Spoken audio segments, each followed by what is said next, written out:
नमस्कार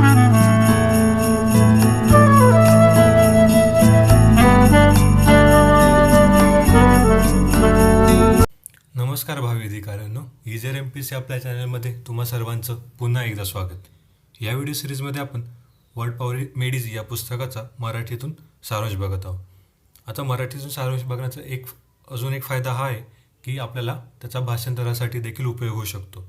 राज्यसेवेच्या मुख्य परीक्षेमध्ये आपल्याला मराठीतून इंग्रजी आणि इंग्रजीतून मराठी अशा दोन्ही पद्धतीने भाषांतर करायचं असतं. तर त्यासाठी शब्दसाठा दोन्ही भाषेतील असणे आवश्यक आहे. मागील काही व्हिडिओमध्ये आपण नवीन रूट्स शिकलो आणि त्याच्या सहाय्याने शब्द बनवायला देखील शिकलो आहोत. या व्हिडिओमध्ये आपण अबाउट ॲक्शन्स म्हणजेच कृतींविषयी काही नवीन शब्द आणि रूट्स शिकणार आहोत. तर व्हिडिओ नक्की बघा. ही व्हिडिओ बघण्याअगोदर जर तुम्ही या चॅनलला सबस्क्राईब केलं नसेल तर सबस्क्राईब देखील करा आणि त्या बाजूची बेल आयकॉन जरूर प्रेस करा. तर आपण आता काही नवीन रूट्स बघूयात. आपला पहिला रूट आहे पार. पार हा एक लॅटिन रूट आहे. त्याचा अर्थ होतो इक्वल. इक्वल म्हणजेच समान. आता पारपासून बनणारा आपला शब्द आहे डिस्परेज. डिस्परेजमधले रूट झाले डिस आणि पार. डिस हा एक निगेटिव्ह रूट आहे, निगेटिव्ह प्रेफिक्स आहे आणि पार म्हणजे इक्वल. तर डिस्परेजचा अर्थ झाला मग लोअर समवन्स पार. म्हणजेच काय की एखाद्याची जो इक्वल असेल तर त्याला इक्वलपेक्षा कमी करणे, त्यालाच मराठीत कमी लेखणे असे म्हणतात. म्हणून डिस्परेज म्हणजे काय, कमी लेखणे, एखाद्याची इक्वॅलिटी कमी करणे, डिस्परेज. पॅरिटी. पॅरिटीमधला पण रूट आहे पार. त्याचा अर्थ होतो इक्वॅलिटी. इक्वॅलिटी म्हणजेच काय, समता. पॅरिटी म्हणजे काय, मग समता. डिस्पॅरिटी. डिस्पॅरिटीला पण डिस आणि पार हे दोन रूट झाले. डिस्पॅरिटीचा अर्थ होतो मग लॅक ऑफ इक्वॅलिटी. म्हणजेच काय की समानतेचा लॅक, समानतेचा अभाव. त्यालाच मराठीत आपण म्हणतो विषमता. मग पॅरिटी म्हणजे समता आणि डिस्पॅरिटी म्हणजे विषमता. हे दोघं एकमेकांचे विरुद्धार्थी शब्द झाले. पुढचा आहे डिस्परेट. डिस्परेटमधले पण रूट सारखेच आहे. डिस्परेटचा अर्थ होतो इसेन्शियल ऑर कम्प्लीट डिफरन्स. म्हणजेच पूर्ण किंवा मूल गोष्टींमधला तात्विक डिफरन्स. डिस्परेट म्हणजे काय, इसेन्शियल ऑर कम्प्लीट डिफरन्स. त्यालाच भिन्नता किंवा विरोधीपणा असे म्हणतात. डिस्पॅरिटी आणि डिस्परेटमधला फरक हाच आहे की डिस्पॅरिटी म्हणजे विषमता आणि डिस्परेट म्हणजे विरोधीपणा किंवा भिन्नता. तर डिस्परेटचं उदाहरण द्यायचं झालं तर हा बऱ्याच वेळा आयडिओलॉजी विषय वापरला जातो की कॅपिटलिस्ट आणि सोशलिस्ट या दोन आयडिओलॉजीमध्ये अतिशय टोकाचा विरोधाभास आहे, म्हणून त्यांना डिस्परेट आपण असं म्हणू शकतो.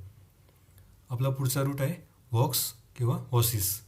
याचा अर्थ होतो व्हॉइस म्हणजेच आवाज. आणि ऐक्वस, AEQWS याचा अर्थ होतो इक्वल. ऐक्वस आणि पार दोघींचा अर्थ इक्वल असाच होतो, म्हणजेच समान. आणि व्हॉक्स व्हॉसिस म्हणजे आवाज. आता इक्विव्होकेट. इक्विव्होकेटमधले रूट झाले ऐक्वस इक्वल आणि व्हॉसिस व्हॉइस इक्वल आवाज. आता याचा अर्थ कसा की एखादी गोष्ट आहे जीचा होय आणि नाही असं दोन्ही वाटत असेल. म्हणजेच काय की ambiguous language use to avoid the truth. खरं सांगण्यासाठी जी द्विधा मनस्थिती निर्माण करणारी भाषा, जिच्याने ते होय म्हणजे खरं आहे किंवा नाही खोटं आहे हे आपल्याला कळणार नाही, त्याला इक्विव्होकेट म्हणतात. म्हणजेच काय की पॉलिटिशियन्स आहे, त्यांना बऱ्याच वेळा खरं काय झालं आहे ते सांगायचं नसतं. त्याच्यामुळे ते असं काही सांगतात ज्याच्यामुळे आपल्याला ते खरं सांगताय की खोटं सांगताय हे कळत नाही. मग त्याला म्हणतात इक्विव्होकेट. इक्विव्होकेटचं नाऊन झालं इक्विव्होकेशन. आता इक्विव्होकेशनसारखा अजून एक शब्द आहे ॲम्बिग्युइटी. ॲम्बिग्युइटीचा अर्थ होतो the quality of being open to more than one interpretation. म्हणजेच काय की एकापेक्षा जास्त अर्थ निघण्यासाठी ओपन आहे, म्हणजे एखाद्या गोष्टीचे एकापेक्षा जास्त अर्थ निघू शकतात. आता ॲम्बिग्युइटी आणि इक्विव्होकेशनमधला फरक असा की इक्विव्होकेशन हे ठरवून केलेलं असतं, सत्य अवॉइड करण्यासाठी ठरवून केलेलं असतं ते इक्विव्होकेशन. आणि ॲम्बिग्युइटी म्हणजे ही नैसर्गिकरित्या असते. नैसर्गिकरित्या आपल्याला त्या वस्तूच्या नैसर्गिक गुणधर्मांमुळे आपल्याला कळत नाही की त्याचे अर्थ काय नक्की होऊ शकतो.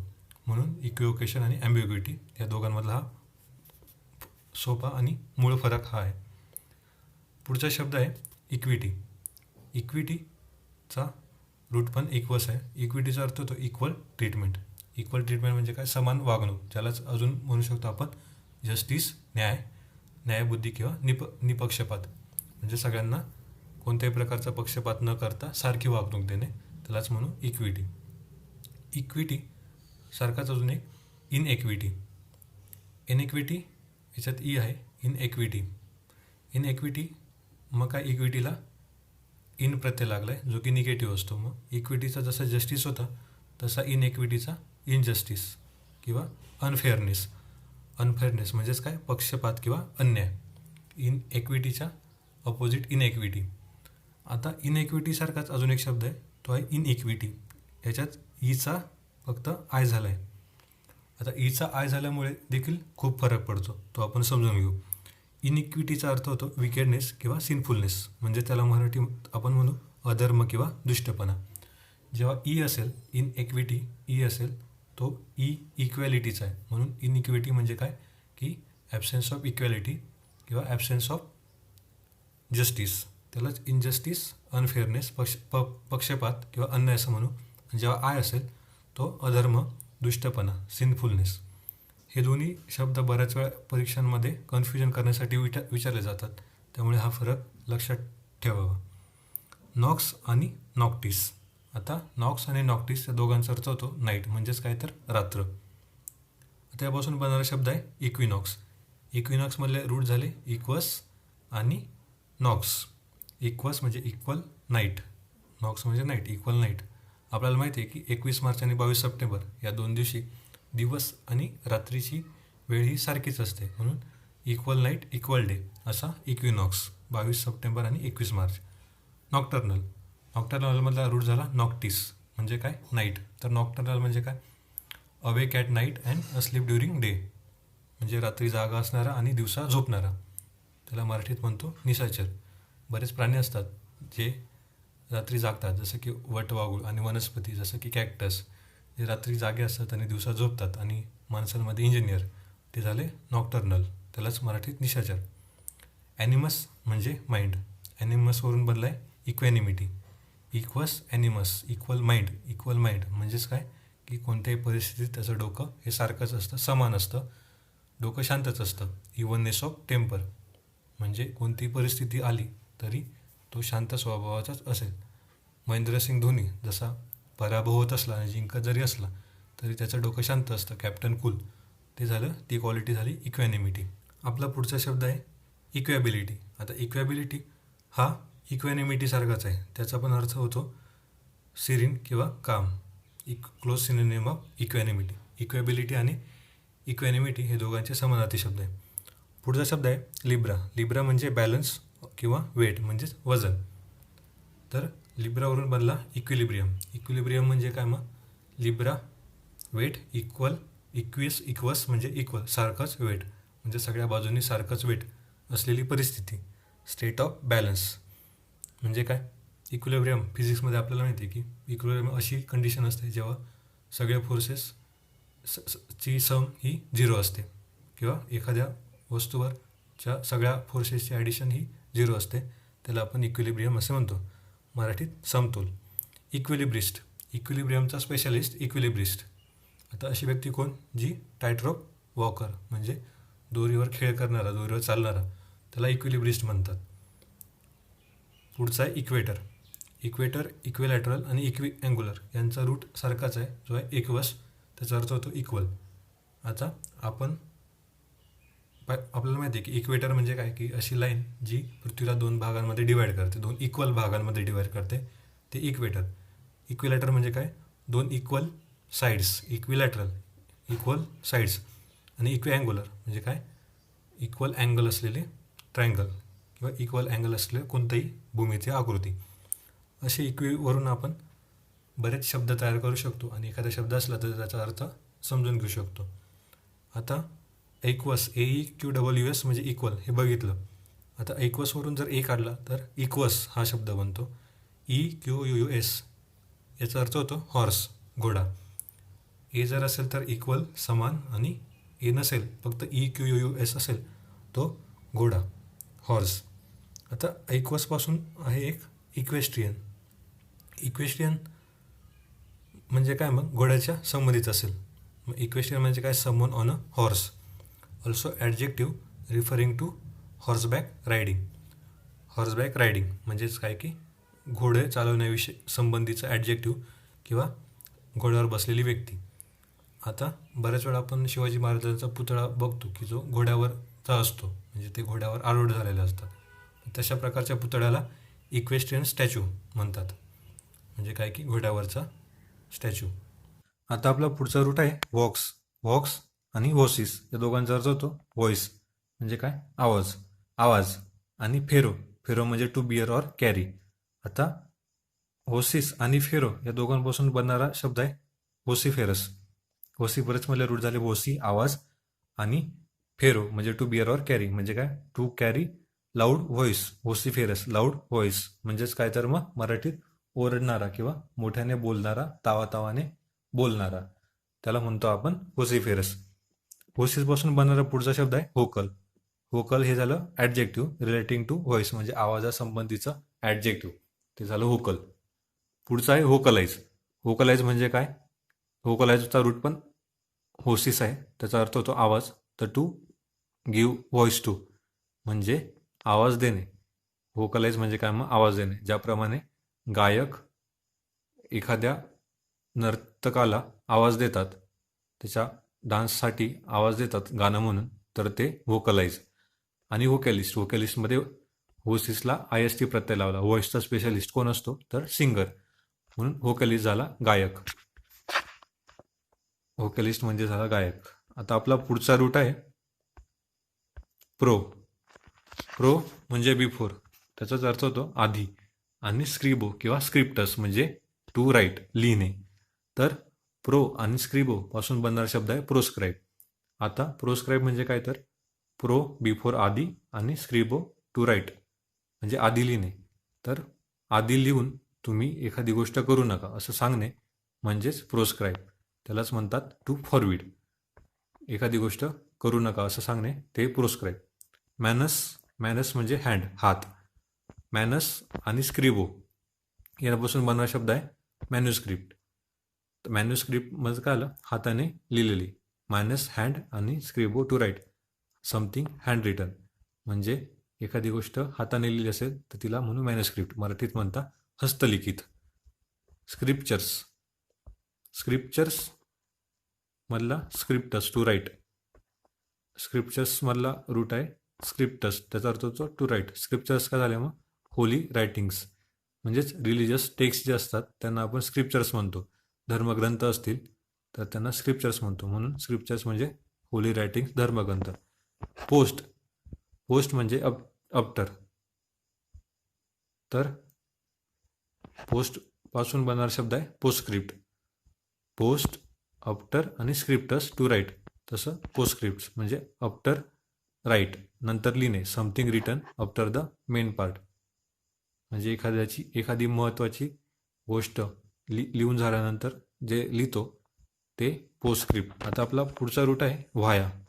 व्हायाचा अर्थ होतो बाय वे ऑफ, त्यालाच रोड असे म्हणतो. बऱ्याच वेळा आपण म्हणतो एखाद्या गावात जायचं असेल तर व्हाया ह्या रस्त्याने गेलो, व्हाया त्या रस्त्याने गेलो, तर तो त्याचा अर्थ होतो रोड, त्या रोडने गेलो.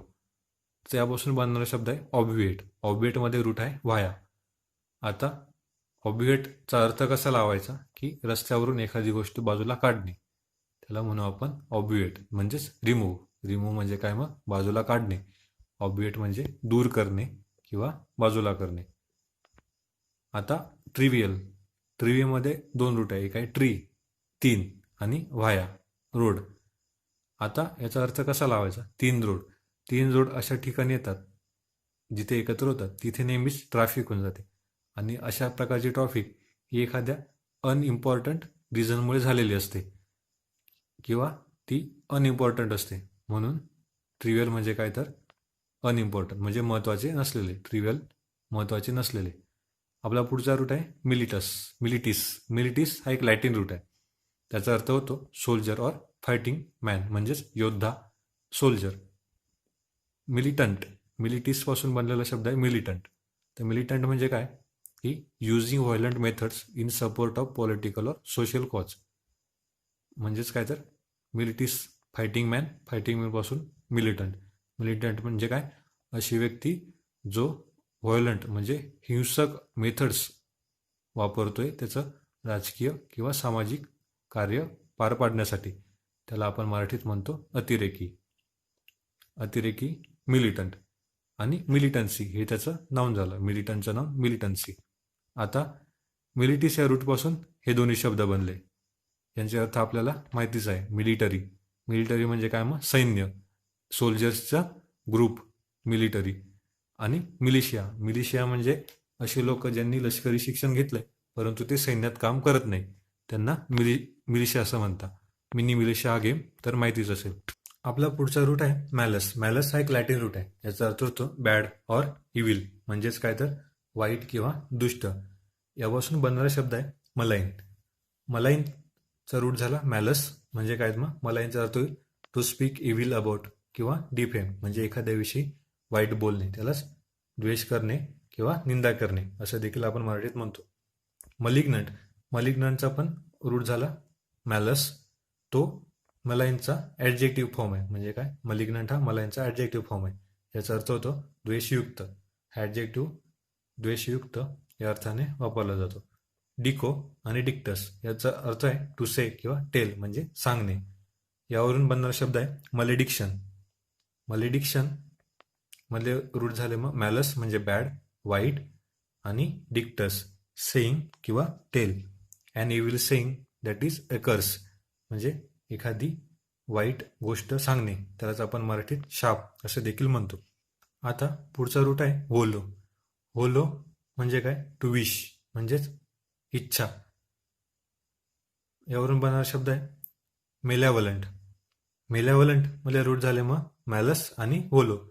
बॅड इच्छा, bad wish, wishing harm or evil, म्हणजेच काय तर दुसऱ्याचे वाईट चिंतणारा. मेलेव्हलंट म्हणजे काय झालं मग दुसऱ्याचे वाईट चिंतणारा. Wishing evil or harm. Facio factus याचा अर्थ to do or make. Facio आणि फॅक्टसचा अर्थ होतो टू डू ऑर मेक. म्हणून मॅलस आणि फॅसिओ यावरून बनणारा शब्द आहे मेलॅफिशंट. मेलॅफिशंटचा अर्थ होईल मग to do or to make harm, doing harm or evil, म्हणजेच काय तर मराठीत अपायकारक. मेलॅफिशंट झाला अपायकारक. आता हे मॅलसचे आपण शब्द बघू परत एकदा. मलाईन म्हणजे द्वेष करणे, मलेडिक्शन म्हणजे शाप देणे, मेलॅव्हलंट म्हणजे दुसऱ्याचा वाईट चिंतणारा, आणि मेलॅफिशंट म्हणजे अपायकारक. आता जसा मॅलस आहे तसा बोनस आहे. जसा मॅलस वाईट होता तसा बोनस गुड आहे. मग जसा मलाईन होता तसा बेनाईन पण आहे. बेनाईनचा अर्थ होईल मग गुड वरून आल्हाददायक किंवा कनवाळू व्यक्ती. हा व्यक्तींसाठी आणि परिस्थितीसाठी किंवा वातावरण या दोघांसाठी वापरला जातो. मग बेनाईन जेव्हा व्यक्तीसाठी असेल तेव्हा कनवाळू उदार दयाळू व्यक्ती असा होईल, आणि वातावरण किंवा परिस्थितीसाठी असेल तर आल्हाददायक असा होईल. जसा मेलिग्नंट होता तसा बेनिग्नंट पण आहे. मग बेनिग्नंट म्हणजे काय म्हणजे मग गुड म्हणजेच दयाळू किंवा उदार व्यक्ती. आता बेनेडिक्शन मधला मग रूट्स काय बोनस आणि डिक्टस. मग बोनस म्हणजे गुड आणि डिक्टस म्हणजे गुड. बोनस म्हणजे गुड आणि डिक्टस म्हणजे टू टेल सांगणे, म्हणजेच चांगले सांगणे, त्यालाच आपण ब्लेसिंग म्हणतो. मराठीत आशीर्वाद. बेनेडिक्शन आशीर्वाद. बेनेव्हलंट, मग बेनेव्हलंट मध्ये रूट झाले बोनस गुड आणि वोलो म्हणजे टू विश, दुसऱ्याविषयी चांगलं विश करणारा, दुसऱ्याचं चांगलं व्हावं अशी इच्छा असणारा, त्याला आपण म्हणतो परोपकारी, दयाळू व परोपकारी. आणि बेनिफिशियंट मधले रूट झाले बोनस आणि फॅसिओ म्हणजे टू मेक. मग टू मेक गुड कोणासाठी तर लाभार्थ्यांसाठी, म्हणून बेनिफिशियंट झाले लाभार्थी. बेनाईन म्हणजे कनवाळू आल्हाददायक, बेनिग्नंट म्हणजे दयाळू उदार, बेनेडिक्शन म्हणजे आशीर्वाद, बेनेव्हलंट म्हणजे परोपकारी, आणि बेनिफिशियंट म्हणजे लाभार्थी. आता आपण आपले पुढचे रूट्स बघूयात. आपला पुढचा रूट आहे फाईट्सचा अर्थ होतो फेथ ऑर ट्रस्ट, म्हणजेच श्रद्धा विश्वास, तसा अर्थ होईल फाईट्सचा. फाईट्सपासून मग बोनाफाईड. बोनाफाईडमधला रूट आहे बोनस गुड आणि faith trust. Good faith, in good faith म्हणजेच बोनाफाईड, त्याला मराठीत वास्तविक किंवा खराखुरा असा अर्थ होतो मराठीमध्ये. इनफिडल, इनफिडलमधले रूट झाले फाईड्स. फाईड्स म्हणजे काय ट्रस्ट, आणि इन हा निगेटिव्ह म्हणजे ट्रस्ट नसणारा, म्हणजे one who does not have right faith or religion, ज्याचा देवावर विश्वास नाही, ज्याचा कोणताही योग्य धर्म नाही असा व्यक्ती, त्याला इन्फिडल म्हणतात. त्याला मराठीत नास्तिक किंवा धर्मनिंदक असं देखील म्हणतात. आणि इन्फिडेलिटी, इन्फिडेलिटी मधला पण रूट हाच आहे फाईट्स, त्याचा अर्थ होतो ट्रस्ट. मग त्याचा अर्थ होईल अनफेथफुलनेस, म्हणजे ट्रस्ट नसलेला अनफेथफुलनेस, त्याचा मराठीत अर्थ होतो अप्रामाणिकपणा. आणि हा बऱ्याच वेळा इन्फिडेलिटी हा शब्द लग्नासंबंधित वापरला जातो. लग्नासंबंधीचा अप्रामाणिकपणा त्याला म्हणतो आपण इन्फिडेलिटी. आता आपले पुढचे रूट्स आहेत प्लॅक, PLAC, त्याचा अर्थ होतो to please or pacify. To please or pacify म्हणजेच काय तर शांत करणे और पॅसिफाय. यापासून बनणारा शब्द आहे प्लॅकेट. प्लॅकेट म्हणजे काय मग to please or to make someone less angry, म्हणजे एखाद्याला शांत करणे किंवा एखाद्याचा सांत्वन करणे. प्लॅकेट म्हणजे काय मग सांत्वन करणे. इम्प्लॅकेबल, तर इम्प्लॅकेबलला इन हा निगेटिव्ह प्रेफिक्स लागलाय. मग इम्प्लॅकेबल म्हणजे काय the one who cannot be soothe, किंवा ज्याला आपण शांत करता येणार नाही असा, तो इम्प्लॅकेबल. हे दोघं विरोधार्थी शब्द देखील होऊ शकतात. प्लॅसिड, प्लॅसिडचा पण रूट सेम आहे प्लॅक, त्याचा अर्थ होतो काम और सेरीन, म्हणजेच काय तर शांत, ज्याचा स्वभाव काम असतो तो प्लॅसिड. कॉम्प्लेसंट, कॉम्प्लेसंट म्हणजे काय मग प्लीज विथ वन सेल्फ, जो स्वतःशीच संतुष्ट आहे, प्लीज्ड आहे, तो कॉम्प्लेसंट, त्याला मराठीत आत्मसंतुष्ट असे म्हणतात. आपला पुढचा रूट आहे डोनो. डोनो म्हणजे काय टू गिव्ह, म्हणजेच काय तर देणे. यापासून बनणारा शब्द आहे डोनेट. डोनेट म्हणजे काय मग टू गिव्ह, दान देणे. डोनेशन ही देणगी असते, याचं पण रूट डोनो. आणि कंडोनेशन म्हणजे काय की याचा रूट पण डोनो, to give. To give pardon म्हणजेच काय टू फॉरगिव्ह और पार्डन म्हणजे माफी, माफी देणे किंवा माफ करणे, याला म्हणतो कंडोनेशन. तर मित्रांनो, आज आपण ॲक्शन्स विषयी काही शब्द शिकलो आणि त्यांचा मराठीतला अर्थ देखील बघितला. ही व्हिडिओ तुम्हाला जर आवडली असेल तर या चॅनलला नक्की सबस्क्राईब करा. तसेच या व्हिडिओविषयीची बद्दलची PDF हवी असेल तर टेलिग्रामवर जाऊन ती तुम्ही डाउनलोड करू शकता. फेसबुकवर देखील या चॅनलला तुम्ही फॉलो करू शकता. इजर MPSCची व्हिडिओ बघितल्याबद्दल धन्यवाद. थँक्यू.